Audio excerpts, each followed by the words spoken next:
Good day, I'm Alice, an artificial intelligence presenter. Welcome to the brief bulletin. Author Styx Mhlanga is set to launch a new Ndebele novel, Esizibeni Sengwenya, which explores the emotional and personal cost of war during Zimbabwe's liberation struggle. The story follows a former guerrilla fighter whose return home brings personal tragedy rather than celebration, highlighting themes of love, loss, and sacrifice, and shedding light on the often overlooked human experiences of war veterans.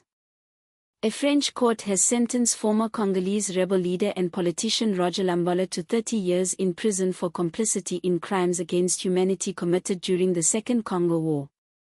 The court found him guilty of ordering or aiding acts including torture, sexual violence, forced labor, and executions.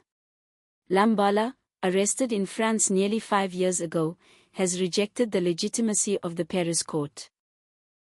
That is all for now. Make sure to visit our website www.cite.org.zw for more updates.